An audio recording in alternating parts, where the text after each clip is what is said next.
फिर द्वापर में भी ब्राह्मण होते हैं, वहां भी राजाई का वर्षा जरूर लेंगे। इस तरह चलते चलते कलयुग के अंत तक भी दुनिया में राजाएं होते हैं या नहीं होते हैं?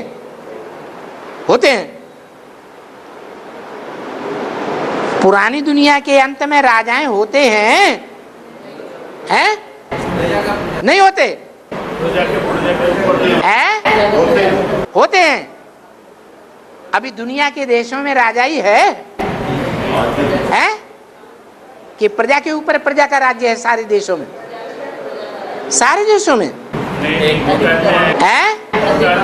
हाँ, एक देश अभी भी है छोटे से छोटा, उसका नाम है भूटान। जो देश प्राचीन भारत खंड में पहले भारत का हिस्सा था,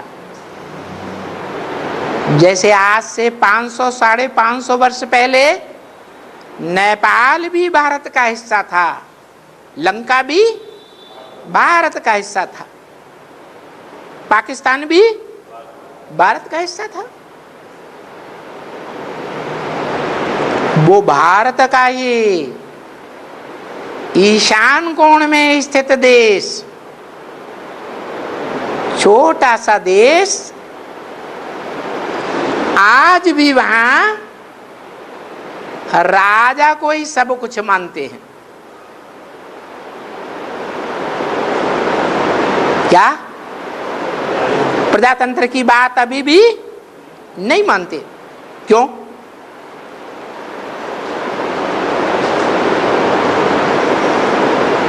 भारत के ईशान कोण में ही ऐसा देश क्यों है?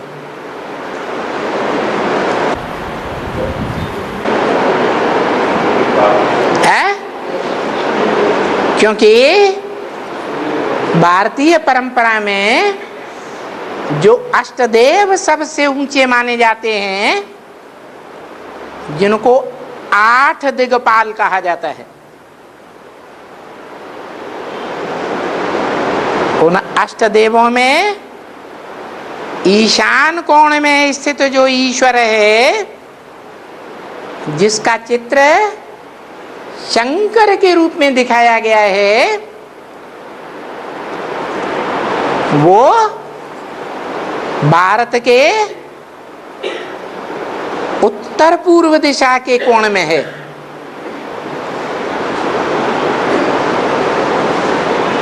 जिसे अष्टदेवों में सबसे ऊंचा देवता कहा जाता है, महादेव। उसके लिए ये गायन है, क्या?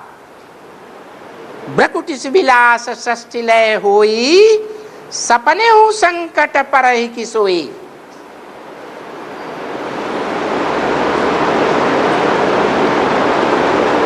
सीता ने भयभीत होकर लक्ष्मण से कहा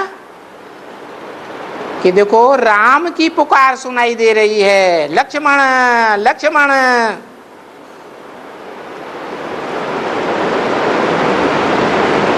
वो विकट परिस्थिति में है, कष्टदायक परिस्थिति में है, इसलिए तुमको बुला रहे हैं, जल्दी जाओ।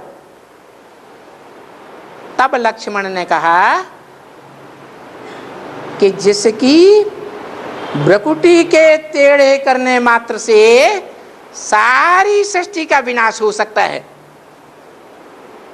उसके ऊपर कोई भी प्रकार की परिस्थिति प्रभाव नहीं डाल सकती है।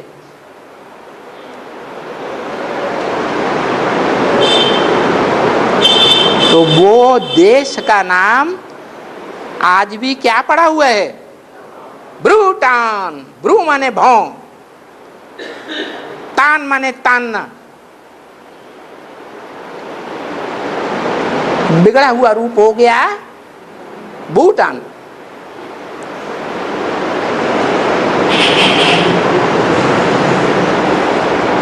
तो बेहद के बाप की स्थापन की हुई राजाई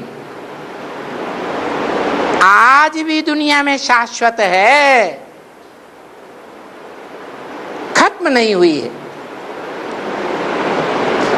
जैसे सच्चाई कभी खत्म नहीं हो सकती, झूठ भागता है, सच्चाई स्थिर रहती है। ऐसे ही दुनिया के सभी देशों में आज प्रजा के ऊपर प्रजा का राज्य है, मनुष्यों का बनाया हुआ राज्य। भगवान ने इस दुनिया में जो राजाई स्थापन की थी राजयोग के द्वारा, वो राजाई लगभग समाप्त हो गई, प्रायः समाप्त हो गई। जैसे गीता में कहा है कि देवी देवता सनातन धर्म प्रायः लोप हो जाता है। वो भगवान का सुनाया हुआ गीता ज्ञान प्रायः लोप हो जाता है, पूरा लोप नहीं होता। ऐसे ही भगवान की स्थापन की हुई राजयोग के द्वारा वो राजाई आज भी भूटान में चल रही है।